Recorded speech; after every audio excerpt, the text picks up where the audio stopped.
Be me, 22, about to graduate at the top of my class. The world is supposed to be my oyster, or whatever that boomer saying is. I have a 5-year plan, a 10-year plan, and a vague but shiny vision for my life by 40. It involves a corner office, a killer apartment with a skyline view, and a wardrobe that costs more than my parents' first car. What it doesn't involve is a husband, a mortgage in the suburbs, or a minivan full of screaming kids. I saw what that life did to my mother. She had dreams once, an art degree she never used. Now her biggest creative outlet is arranging decorative pillows. Never going to be me. My friends and I talk about it all the time in the campus coffee shop. We call it the trap. The pressure to settle down, to pair up, to sacrifice your ambition for someone else's comfort. It's a system designed to keep women small. We'd see it everywhere. The brilliant female students who'd start talking about engagement rings in their final year, their focus suddenly shifting from dissertations to wedding venues. It was like watching a switch being flipped. We promised each other we'd be different. We were the new generation, the ones who wouldn't fall for it. Our careers would be our partners. Success would be our family. In this environment, you start to see men in a certain way. Not as people, but as potential obstacles. Every compliment feels like an assessment. Every offer of help feels like an insinuation that you can't do it on your own. You build up a wall, a polite but firm barrier. It's a survival mechanism. And then there was Gordon. I knew him from high school. He wasn't in my immediate circle, but he was always around. One of those quiet, steady guys, solidly built, not flashy. He was studying engineering, something practical and boring. He was the definition of nice, a word that made my skin crawl. Nice was the anesthetic they gave you before they put you in the trap. He'd try to talk to me sometimes. I'd be rushing out of the library, arms full of books, and he'd hold the door, offering to help carry them. I'd just give him a tight smile and say, "I've got it, thanks," making sure to shoulder the weight myself to prove a point. He probably thought he was being a gentleman. I saw it as a subtle power play, an assumption of my weakness. Another time, I was studying late and missed the last campus shuttle back to my dorm. It was a long walk, and it had started to rain. He was leaving the engineering lab and saw me standing under an awning. He had a car, a beat-up but reliable-looking sedan. He pulled up and offered me a ride. "It's no trouble, you'll get soaked." I remember looking at his car, then back at him. My brain just flashed through all the warnings, all the stories. I told him I preferred the walk. It wasn't even a conscious decision, more like a reflex. He just nodded, looking a little confused, and drove off. I walked home in the cold rain, feeling strangely victorious. I had protected my independence. My friends would have been proud. We shared stories like that, patting each other on the back for not caving to the patriarchy's little tests. The final semester was a blur of exams and job interviews. I landed a prestigious internship at a huge consulting firm in the city. The first step of my 5-year plan was right on schedule. The future felt electric, a straight shining line upwards. The graduation party was at some off-campus house. The whole senior class was there, celebrating the end of an era. I was in my element, surrounded by my friends, talking about our starting salaries and the cities we were moving to. Someone handed me a plastic cup of cheap sparkling wine for a toast. I remember getting up on a chair, feeling bold. I raised my cup and said something about how we were the women who were going to run the world. I made a joke about my only long-term commitment being to my student loans and my career. Said something about how a man should be a bonus, not a requirement. Everyone in my circle cheered. I felt like a queen. Later that night, I was standing by myself for a minute, and Gordon approached me. He looked different, not in a bad way. He was wearing a simple button-down shirt. He seemed more confident than I remembered. He wasn't awkward or shy. He just looked at me directly. He said he'd heard my toast, and while he didn't agree with all of it, he'd always admired my drive. Then he said it. "Sophia, we're both moving on from this chapter. Before we do, I just have to ask, would you be willing to go out with me just once? A real date, dinner, conversation, no expectations." The whole world seemed to slow down. All my friends were watching. This was a public test of my principles. Saying yes would have been a betrayal of everything I just proclaimed. I looked him up and down. Gordon, the nice guy, the safe choice, the embodiment of the suburban trap I was so desperate to escape. I gave him the same smile I'd perfected over 4 years, polite but with a steel edge. "Gordon, that's sweet of you to offer," I said, my voice just loud enough for others to hear. "But I'm not looking for a relationship. I'm looking to build an empire. My 5-year plan is very demanding, and it really doesn't have room for distractions." The word distractions hung in the air. I saw the look on his face. It wasn't anger, it was a kind of quiet, resigned disappointment, like he had expected it, but hoped for something different. He just gave a small nod. "Okay, I understand. Good luck with your empire, Sophia." He turned and walked away, melting back into the crowd. My friends immediately swarmed me. "Oh my God, you were amazing." The look on his face. "You totally shut him down." I felt a surge of validation. I had passed the test. I was strong. I was independent. I was on my way. I didn't think about Gordon again for a very long time. The city was everything I dreamed of. My internship turned into a full-time analyst position. The hours were brutal. 80-hour weeks were the norm. I lived on coffee and ambition. My apartment was a tiny shoebox, but it was mine. I decorated it with minimalist furniture and framed prints of abstract art. No floral patterns, no soft edges. Everything was clean, functional, and professional, just like me. The men in this world were different. They weren't nice like Gordon. They were sharks, investment bankers, corporate lawyers, tech entrepreneurs. They talked about stock options and acquisitions on first dates. Relationships were a form of networking. I learned the game quickly. I dated a guy from a rival firm for a few months. He was handsome, intelligent, and wore impeccably tailored suits. We looked good together at corporate events. We were a power couple in the making. But there was no warmth. Our conversations were transactions. We'd trade information about the market, about office politics. We never talked about our families, our fears, our dreams. It was all surface level. One evening, I was completely burned out from a project. I just wanted to order a pizza and watch a stupid movie. I suggested it to him. He looked at me like I had suggested we start a petting zoo in his apartment. He said he had a networking gala to attend. It was important for his brand. He said I should come. It would be good for my visibility too. I realized then that we weren't a couple. We were a joint venture, and I was tired of being a line item on his balance sheet. We broke up shortly after. It was amicable, like dissolving a business partnership. No tears, just a handshake, and a "let's keep in touch." This became a pattern. I'd meet someone impressive. We'd date for a while. The relationship would be built on shared ambition and mutual benefit. And it would end when the cost-benefit analysis no longer made sense for one of us. It was clean, logical, and deeply, profoundly empty. But I told myself this was the price of admission to the world I wanted to be in. This was what it meant to be a strong, independent woman. No messy emotions, no codependency.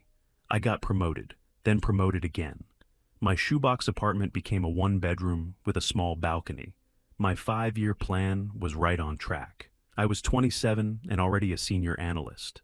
My parents would call and ask if I was seeing anyone. My mom would gently suggest that it's not good to be alone. I'd get defensive. "Mom, I'm not alone. I have my work. I have my friends." But my friends were just as busy as I was. We'd schedule brunch weeks in advance, then one of us would cancel because of a work emergency. Our friendship was maintained through occasional likes on social media posts.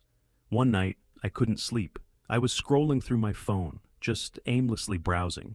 I don't know why, but I typed Gordon's name into the search bar. His profile popped up. It was public. The first photo I saw was of him and a woman. She was pretty, with a kind smile. They were standing on a hiking trail, squinting in the sun. They looked happy. Genuinely happy. I scrolled further. There were pictures of them with a group of friends having a barbecue, pictures of them fixing up an old house, a picture of a golden retriever puppy chewing on a shoe. It was all so normal. A part of my brain, the part I'd been trained to suppress, felt a strange pang. But the ambitious, logical part took over. This is fine for him, I thought. He's an engineer. This is the life he was built for. Simple, predictable, safe. I was different. I was destined for more. This quiet domestic life was a cage, and I was meant to fly. I closed the app and forced myself to focus on the presentation I had to give the next morning. I was now 32. I had made junior partner at my firm, a major achievement. My apartment now had that skyline view I'd always dreamed of. I was respected, feared even, by some of the younger analysts. I was known for being ruthless and efficient. I took pride in that reputation. I was dating a surgeon. He was brilliant, at the top of his field. He was also arrogant, emotionally distant, and worked even more hours than I did. Our schedules barely aligned. We'd see each other maybe once a week, usually for a late dinner, where we'd both be checking our phones for work emails. It felt less like a relationship, and more like a recurring appointment. One weekend, he was actually free. He invited me to a party at a senior partner's house in the Hamptons. It was one of those sprawling estates with a perfect lawn and ocean views. The people there were all incredibly wealthy and powerful. I felt like I should have been thrilled to be there, but I just felt out of place. All the conversations were about money, the stock market, real estate, their kids' private school tuition. I was talking to a group of women. They were all wives of doctors or bankers. They asked me what I did. I told them I was a junior partner at a consulting firm. Their faces went blank. One of them forced a smile and said, "Oh, that's nice. It must be so challenging." Then they immediately changed the subject to their upcoming trip to Aspen. I was an alien species to them. Later, I saw my surgeon boyfriend talking to another doctor and his wife. The wife was holding a baby. He was actually smiling, a real, genuine smile, as he played with the baby's hand. I had never seen him smile like that. On the car ride back to the city, I asked him if he ever wanted kids. He laughed, not a nice laugh. It was sharp and dismissive. He said, "Of course not. A family is a chain around your neck. It's a career killer. I thought you, of all people, would understand that." I did understand it. It was the same thing I had been telling myself for 10 years. So, why did hearing him say it out loud feel like a punch to the gut? We broke up a few weeks later, or rather, we just stopped making appointments to see each other. There was no formal announcement. We just faded out of each other's lives. It was a lonely year. A few of my university friends started having their first kids. Their social media feeds changed. Pictures of cocktails and career achievements were replaced by pictures of ultrasounds and chubby babies in onesies. I felt a growing distance from them. Our lives were on completely different tracks. They would invite me to baby showers. I'd go, bringing an expensive gift from a registry. I'd sit there, listening to them talk about sleep schedules and breastfeeding, and I would have absolutely nothing to contribute. I was an outsider looking in at a world I didn't understand and had actively chosen to reject. During one of these events, an old friend pulled me aside. She asked me, genuinely concerned, if I was happy. I immediately went on the defensive. Of course I'm happy. I just made partner. I love my job. I have a great life. She looked at me with sad eyes. I know about your job, Sophia, but I'm asking about you. Are you happy? I didn't know how to answer that. I went home to my beautiful empty apartment and cried for the first time in years. I told myself it was just stress from work. That night, out of some self-destructive curiosity, I looked up Gordon again. There was a new album of photos, titled Wedding Day. He had married that girl from the hiking picture. The photos were beautiful, not because they were fancy, but because they were real.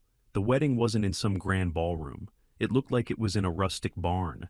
Everyone was laughing. His wife was looking at him with so much love, it was almost tangible. He was looking at her the same way.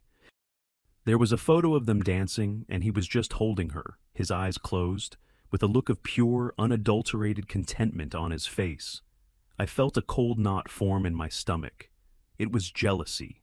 A raw, ugly, powerful jealousy. I hated myself for feeling it. This was not part of my plan. Emotions like this were weaknesses. I slammed my laptop shut. He's weak, I told the empty room. He chose the easy path. Love, family. It's a crutch for people who can't make it on their own. But the words sounded hollow. even to me. I poured myself a glass of expensive wine, put on some loud music to drown out my thoughts, and got back to work. Work was my fortress. As long as I was working, I didn't have to feel anything else. The next few years, I worked even harder. I became obsessed. My life was a repeating loop of my office, my apartment, and airports. I traveled constantly for business: London, Tokyo, Singapore. I collected passport stamps like trophies. I had brief flings with men I met on these trips: a banker in Hong Kong, an architect in Berlin. They were temporary with clear expiration dates. It was safe. No chance of messy emotional attachments. I was 38. Most of my original university friends had 2 or 3 kids by now. Our group chat was dead. My parents had stopped asking about my love life. They just looked at me with a sort of worried pity when I'd visit for the holidays, which was rare. During one Christmas dinner, my younger brother announced that his girlfriend was pregnant. My whole family erupted in celebration. My mother cried happy tears. My dad hugged him, patting him on the back. I just sat there, smiling a fake smile, feeling like I was behind a glass wall, watching a happy family I wasn't really a part of. Later, my mom found me looking out the window. She put a hand on my shoulder. "It's not too late for you, you know," she said softly. I snapped. I turned on her, my voice sharp. "Too late for what, Mom? Too late to give up my entire life to raise a family in the suburbs? I've built something for myself. I'm successful. Isn't that enough?" Her face crumpled. "I just want you to be happy, Sophia." "I am happy," I insisted, my voice cracking. The fight cast a pall over the rest of the visit. I left early the next morning. On the flight back to the city, I stared out at the clouds and wondered when I had become so angry. I dove back into my work like a drowning person clinging to a raft. I was aiming for the next big promotion, senior partner, the top of the food chain. It was a brutal competition. I was up against 2 other partners, both men. I knew they saw me as a threat. They would have boys' club meetings after hours, making deals on the golf course. I saw their tactics as clear evidence of the toxic masculinity that still ran the corporate world. It made me fight harder. I outworked them. I was more prepared. I was smarter. I landed the firm's biggest client in a decade. It was a massive career-defining win. The promotion was practically guaranteed. I was 40 years old. I had finally reached the peak of the mountain I had been climbing for 2 decades. The firm threw a party to celebrate the new client. My boss, the CEO, made a speech and called me up to the front. He praised my dedication, my unflinching commitment, my willingness to sacrifice anything for the good of the firm. As everyone applauded, I stood there, holding a glass of champagne, smiling for the cameras. I should have felt ecstatic. Instead, I felt nothing. Just a hollow, echoing silence in my chest. I scanned the crowd of my colleagues' faces. They were smiling, but their eyes were calculating. They were already thinking about how to leverage my success for their own gain. There was no real warmth. No one there truly cared about me. They cared about what I could do for them. I had become just like all the men I used to date. I was a transaction. I went home that night to my perfectly clean, perfectly silent penthouse apartment. The skyline view was breathtaking, a sea of glittering lights. I had made it. This was the vision. So why did it feel like I was standing at the edge of a cliff? The old habit kicked in, the self-destructive urge to look. I opened my laptop. I went to Gordon's profile. He had kids now, a boy and a girl.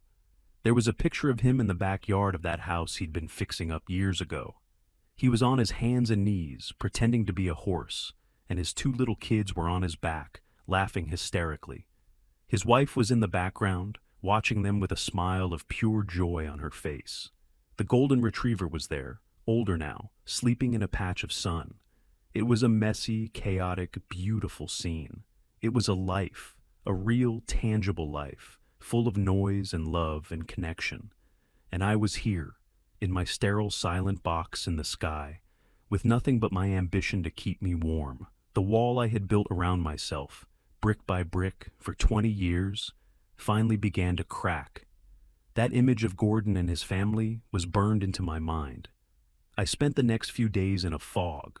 The senior partner promotion was officially announced. My picture was in the firm's internal newsletter. I received hundreds of congratulatory emails. Each one felt like a grain of sand being added to a pile on my chest. My bonus was astronomical. I bought a new car, a sleek, absurdly expensive sports car. I drove it out of the city one weekend, just to feel something. I drove fast, the engine roaring, but the emptiness just sat there in the passenger seat beside me. I told myself this was just a phase, post-achievement blues. It's a common psychological phenomenon. You work so hard for a goal, and when you reach it, you feel let down. I diagnosed myself like I was one of my clients. The solution was simple: find a new, bigger goal. But what was bigger than this?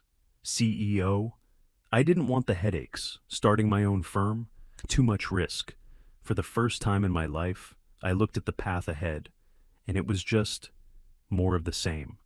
More meetings, more flights, more soulless corporate battles. The shining line upwards had flattened out into a long, gray plateau. The loneliness started to get worse. It wasn't a passive feeling anymore. It was an active, gnawing presence. My apartment, once my sanctuary of success, started to feel like a prison. The silence was deafening. I started leaving the TV on all the time, just for the background noise. I tried to reconnect with some people from my past. I sent a message to one of my old university friends, the one who'd asked if I was happy. I suggested we get dinner, catch up properly. She agreed, but she could only do a 5:30 p.m. dinner on a Tuesday, and she had to be home by 7:30 for her kids' bedtime. The dinner was awkward. I tried to talk about my work, the huge client I landed. Her eyes glazed over. She talked about her son's soccer league and her daughter's ballet lessons. I had nothing to say. It felt like we were speaking two different languages. At one point, she showed me a picture of her kids on her phone. "They're my whole world," she said, with a simple, uncomplicated sincerity that I found both beautiful and infuriating. As she was leaving, she gave me a quick, pitying hug. "Take care of yourself, Sophia." It was clear we wouldn't be doing this again. I decided I needed to get back into dating, properly this time. Not the transient flings I had on business trips, but a real effort. I was 41 now. The dating landscape had changed. It was all apps. I created a profile. It was a humiliating experience, trying to distill my entire life and personality into a few carefully selected photos and a witty bio. I was honest, senior partner at a top firm, well-traveled, financially independent. I thought this would be impressive. I thought it would attract the high-caliber men I felt I deserved. I was wrong. The men my age, the successful ones, were all looking for women in their late 20s or early 30s. Their profiles would often explicitly say, "wants kids someday." My biological clock wasn't just ticking, the alarm had gone off and the battery had died years ago. I was filtered out before they even saw me. I got messages from men in their late 20s. They were fascinated by my success. They'd call me a girl boss and say it must be amazing to be so powerful. It became clear very quickly that they weren't interested in me as a person. They were interested in my lifestyle. They wanted a mentor, a benefactor, a sugar mama. One guy I went on a date with actually asked me for career advice for most of the dinner. Then there were the men who were just plain intimidated. We'd be having a decent conversation, and then they'd ask what I do. The moment I told them, I could see a switch flip behind their eyes. Their posture would change. They'd become deferential or defensive. One man literally said, "Wow, you must not have much time for a relationship." It wasn't a question, it was an accusation, a reason to disqualify me. Another one made a joke about who would wear the pants in the relationship. It was a classic sign of his insecurity, his feeling threatened by a woman who earned more than him. More toxic masculinity. The dates were a parade of disappointment. The shallow men who only wanted youth. The opportunistic men who only wanted my money. The insecure men who couldn't handle my success. After a few months of this, I deleted the apps. It was more draining and demoralizing than any corporate negotiation I'd ever been in. My analysis was simple. The system was broken. Modern dating was a wasteland for a woman like me. Society punishes successful women. It tells us to be strong and independent, but when we are, it leaves us with no viable partners. Men say they want a strong woman, but their egos can't actually handle one. This conclusion was comforting. It wasn't my fault. It was society's fault. It was men's fault. It was a neat, logical explanation that kept my own choices out of the equation. Work became more stressful. The pressure of being a senior partner was immense. I was managing a huge team, responsible for millions of dollars in revenue. Everyone wanted a piece of me. Everyone had a problem they needed me to solve. I was constantly putting out fires, managing egos, playing politics. It was exhausting. One afternoon, I was in a high-stakes meeting with a client. I stood up to present, and suddenly the room started to spin. A cold sweat broke out on my forehead. My heart started pounding in my chest, a frantic, irregular rhythm. I couldn't breathe. It felt like an invisible band was tightening around my lungs. I gripped the edge of the table, trying to steady myself. My vision started to go blurry at the edges. I mumbled an apology, something about needing a moment, and stumbled out of the conference room. I made it to the restroom and collapsed against the cool tile wall, gasping for air. I honestly thought I was having a heart attack. I was 42 years old, and I was going to die alone in an office bathroom on a Tuesday. The episode eventually passed. I was left shaky and terrified. My assistant found me and, seeing the state I was in, insisted on calling a car to take me home. The next day I went to a doctor. I sat there in a paper gown while he ran a series of tests. EKG, blood work, the whole 9 yards. I was expecting a terrible diagnosis. He came back into the room, looked at my chart, and then looked at me over his glasses. He told me my heart was fine. Physically, I was in excellent health for my age. He said what I had experienced was a classic severe panic attack, brought on by extreme stress and chronic exhaustion. He asked me about my work-life balance. I almost laughed. What life? He prescribed me some medication for anxiety and strongly recommended I take some time off. Your body is sending you a clear signal, Sophia, he said. If you don't listen to it, it will find a way to make you listen. Taking time off was unthinkable. My entire identity was wrapped up in my job, but the fear of another attack was real. So I did something I hadn't done in over 15 years. I took a 2-week vacation. I didn't know where to go. All the exotic places I used to visit for work just seemed empty. I ended up booking a quiet rental house on the coast, a few hours from the city. I brought 3 books on business strategy and my laptop. The first few days were torture. I couldn't relax. I checked my work email every 5 minutes. My mind was racing. The silence of the house was even worse than the silence of my apartment. Here, it was accompanied by the mocking sound of waves crashing on the shore. I tried to read my business books, but the words just swam in front of my eyes. They felt meaningless. On the 5th day, I left my laptop in the house and went for a long walk on the beach. The beach was mostly empty, just a few families, their kids chasing seagulls. I watched a father teaching his young son how to fly a kite. The kite would catch the wind, soar for a moment, and then crash into the sand. The little boy would get frustrated, but the father would just patiently untangle the string, show him how to hold it again, and help him launch it back into the air. There was such an easy, unforced tenderness between them. I stood there watching them for a long time, feeling a profound ache in my chest. It was a feeling I couldn't name. It was deeper than sadness, more complex than regret. It was the feeling of seeing a life I would never, ever have. That night, I was sitting on the deck of the rental house, staring at the ocean. My phone buzzed. It was a notification from a social media site. Someone had tagged me in an old photo. It was a group picture from our university graduation. There I was, 22 years old, beaming, holding my diploma like a weapon. My whole group of feminist friends was around me. We all looked so certain, so full of righteous fire. And just at the edge of the frame, partially cut off, you could see Gordon. He wasn't looking at the camera. He was looking at me. And the expression on his face, it wasn't just a crush, it was admiration. It was a genuine, open-hearted hope. It was the look of a man who saw something in me that I hadn't even seen in myself. And I had looked at him and seen nothing but an obstacle, a distraction. I stared at that photo for a solid hour. I saw the fork in the road I hadn't even realized I was at, the path I had chosen, and the one I had dismissed without a second thought. My 2-week vacation ended. I went back to work. I tried to implement the doctor's advice. I started leaving the office at 7 p.m. instead of 10. I didn't check emails on the weekend. My colleagues noticed. "Everything okay, Sophia? You seem off," one of my partners said. The implication was clear. I was losing my edge. I had built my reputation on being the person who was always on, always available. By setting boundaries, I was violating the unwritten terms of my own success. I felt trapped. The work was killing me, but backing away from it felt like admitting defeat. My 43rd and 44th birthdays came and went. I spent them both alone.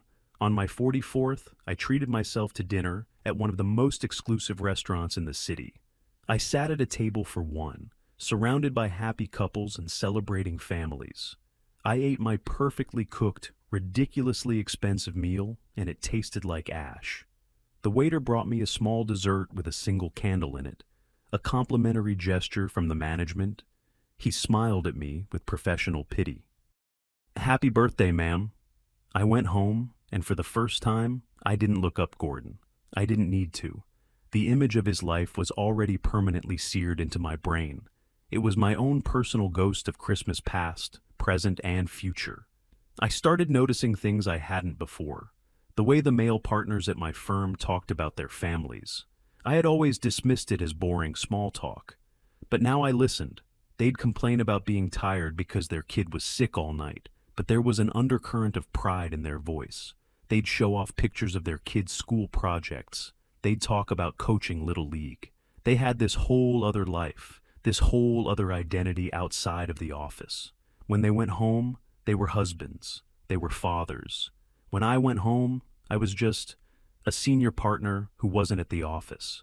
I had always seen the world through the lens of gender inequality, how women had to sacrifice family for a career, while men could have both. I saw myself as a victim of that system. But sitting in my quiet apartment, another lonely Friday night stretching out before me, a new terrifying thought began to take shape. What if the system wasn't the only thing to blame? What if I had made a choice? A clear, conscious choice, back at that graduation party. I had chosen the empire over the connection, the corner office over the chance at a shared life. I had looked at a good, kind man who offered me genuine affection, and I had publicly humiliated him to score points with my friends and prove my ideological purity. The memory, which I had suppressed for years, came back with stunning clarity. The look on his face, the quiet dignity with which he walked away. He hadn't argued, he hadn't begged. He had just accepted my decision and moved on with his life.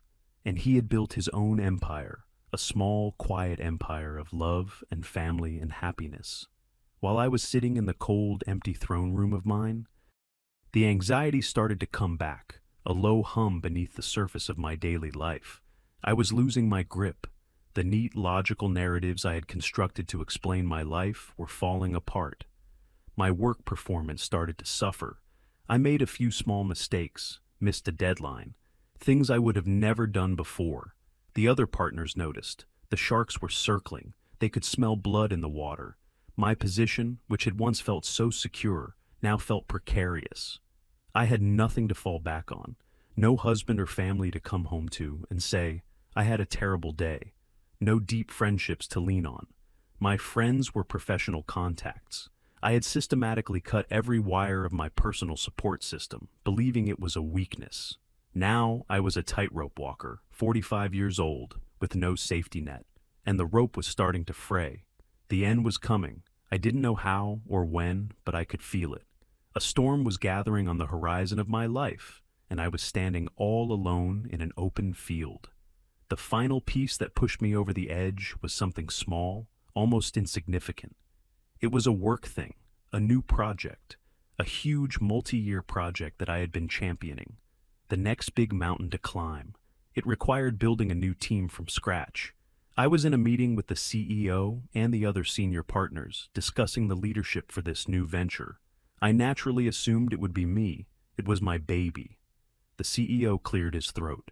He said that while I had done the foundational work, the board felt the project needed a leader who could commit for the long haul, at least the next 10 years.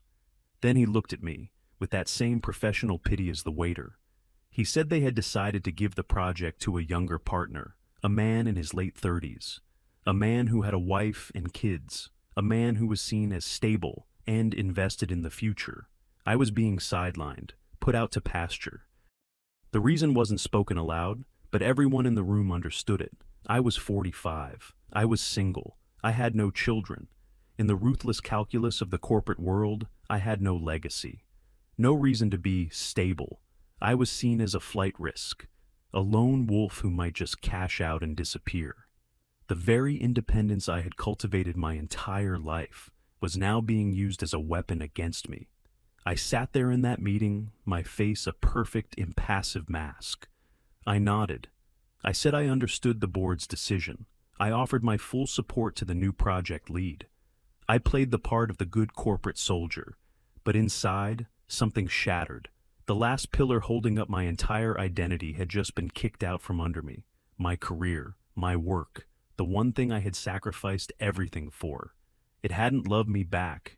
In the end, it was just a business, and I was just an asset with a depreciating value. I walked out of that meeting and went back to my office. My office, the corner office, floor-to-ceiling windows, the skyline view I had bled for. It looked like a museum exhibit, the museum of my life's work, and it was already collecting dust. My assistant came in, holding a tablet. "Sophia, you have the quarterly review at 3 p.m. and—" I held up a hand. I couldn't hear her. Her voice was just a buzzing sound. "Cancel it," I said. My voice sounded strange, distant. "Cancel the whole review?" she asked, her eyes wide. This was unheard of. "Cancel everything for the rest of the day," I said, "and tomorrow." I didn't wait for her response. I grabbed my purse and my coat. I walked past her, out of my office, through the bullpen where all the junior analysts were hunched over their desks. I didn't say a word to anyone. I walked to the elevator, rode it down 50 floors in silence, and walked out of the building into the cold afternoon air. I didn't go home. I just started walking. I walked for hours, with no destination. The city streets, usually a source of energy for me, felt alien and hostile. The crowds of people rushing past me, talking on their phones, laughing with friends. They were all part of a world I no longer belonged to. I was a ghost, a well-dressed, professionally successful ghost. I ended up in a small park I didn't recognize. I sat on a bench. The sun was starting to set. Mothers were there with their children, pushing them on the swings, watching them go down the slide. I watched them with a kind of detached clinical curiosity, like an anthropologist observing a foreign tribe. The rituals of their lives were a complete mystery to me. The easy way they wiped a runny nose, the stern but loving tone they used to say, 5 more minutes, the way they hugged a crying child and instantly soothed them. These were skills I had never learned, a language I had never spoken. My phone buzzed in my pocket, a text from my mom. "Hi, honey, just thinking of you. Hope you're having a good week. Your brother sent a new picture of the baby. He's getting so big. Love you." I stared at the message. Each cheerful word was a tiny, sharp needle. My family. They loved me. I knew that. But they didn't understand me. They had no idea who I had become, or how vast the chasm was between my life and theirs. I couldn't call her. What would I say? "Mom, the entire foundation of my life has crumbled, and I'm sitting on a park bench watching strangers live the life I threw away?" She would try to help. She would say all the wrong things. She would tell me to find God or to take up a hobby. The well-meaning advice of someone who could never possibly comprehend the scale of my failure. The light faded. The mothers gathered their children and left. The park grew quiet. I was alone on the bench in the dark. A thought, cold and sharp as an icicle, pierced through my numbness. I have no one to call, not just in this moment of crisis, but ever. If my car broke down on the highway, who would I call? Roadside assistance. If I got sick, who would bring me soup? A delivery service. If I died tonight, in this park, who would be the first person they would notify? Probably my assistant at work. She was listed as my emergency contact.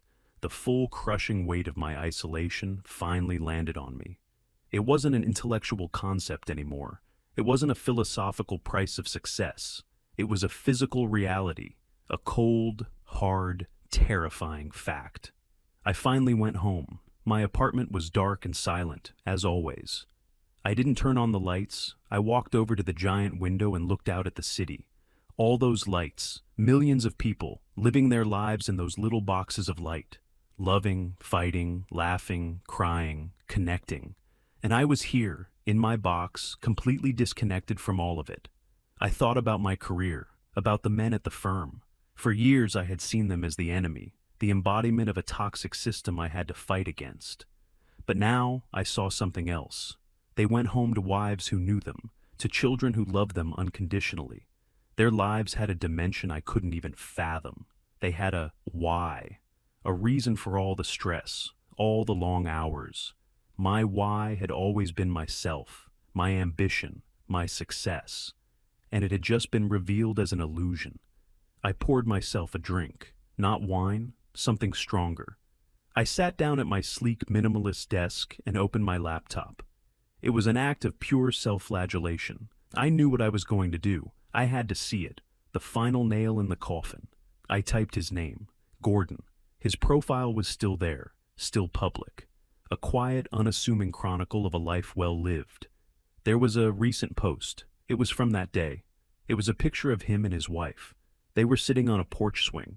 They looked older, of course. A few gray hairs, some lines around the eyes. They weren't smiling for a camera. They were just looking at each other. His arm was around her. Her head was resting on his shoulder. They looked comfortable, worn in, like two trees that had grown up side by side, their roots intertwined. The caption was simple. 20 years, still the best decision I ever made. 20 years. It had been 23 years since that graduation party. He had spent the last 2 decades building a life with someone. I had spent the last 2 decades building a career, and at the end of it all, here we were. He had a home, a partner, a family. He had love. I had an apartment, a title, and a bonus. I had, what? A portfolio of achievements, a collection of victories and battles that no longer mattered. I scrolled through the comments on his post. They were from friends, family. Happy anniversary, you two. An inspiration to all of us. Can't believe it's been that long. He was embedded in a community, a web of real human connections. I looked around my empty apartment. I thought about the people in my life, colleagues who were competitors, a family that I had pushed away, friends I had lost touch with. My web had only one person in it, me, and the spider was starting to eat itself. That's when the breakdown began. It wasn't a sudden, dramatic explosion. It was a slow, quiet implosion. The first thing to go was my composure, the professional mask I had worn for so long. It didn't just crack, it disintegrated. A sound came out of my throat, a raw, guttural noise of pure animal pain. It was a sound I had never made before. Then the tears started. Not the dignified, silent tears I had shed a few times in the past. These were wrenching, ugly sobs that tore through my body. I collapsed out of my chair onto the expensive hardwood floor. I curled into a ball, my arms wrapped around myself, as if trying to hold the shattered pieces of my life together. Every regret, every bad decision, every moment of pride and arrogance came flooding back. Rejecting Gordon at the party. I didn't just see it, I felt it. I felt his humiliation. I felt my own smug cruelty. My dismissive attitude towards my friends when they started their families. The jealousy I had masked with scorn. The way I spoke to my mother. The pain I had caused her because I was too proud to admit my own loneliness. Every relationship I had treated like a business transaction. Every person I had used and discarded on my climb to the top. It wasn't society that had done this to me. It wasn't the patriarchy. It wasn't toxic masculinity. It was me. My choices, my ideology, my fear. I had been so afraid of the trap, so terrified of ending up like my mother, that I had run headfirst into a different kind of trap. A beautiful gilded cage of my own making. And I had just realized that I was the only one with the key, and I had thrown it away decades ago. The crying went on for what felt like hours. My body ached, my throat was raw. I lay there on the floor, in the dark, In my ridiculously expensive and empty home, I thought about the future, more years of this, the loneliness stretching out into infinity, holidays spent alone, growing old alone, getting sick alone, dying alone. My legacy wouldn't be the clients I landed or the deals I closed. My legacy would be this echoing silence. My phone, lying on the floor a few feet away, buzzed again. I crawled over to it. It was a work email from my assistant. Sophia, just a reminder about the 8 a.m. leadership breakfast tomorrow. They need the final numbers for the quarterly report. Please advise. I stared at the screen. The leadership breakfast, the quarterly report, the numbers. It was a message from a different planet, a world that I no longer had any connection to. It was all so meaningless. A wave of hysteria washed over me. I started to laugh. It was a wild, unhinged sound, the laughter of someone who has lost everything and just realized it was all a joke. I was laughing at the sheer cosmic irony of it all. I had sacrificed my youth, my fertility, my friendships, my chance at love and a family for a quarterly report. I had traded a lifetime of warmth for a series of deadlines. It was the worst deal in human history, and I had signed it with my eyes wide open. My laughter mixed with the sobs, creating a horrible broken sound. I was 45 years old.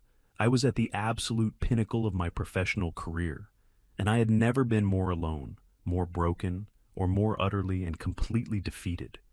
The skyline glittered outside my window, indifferent.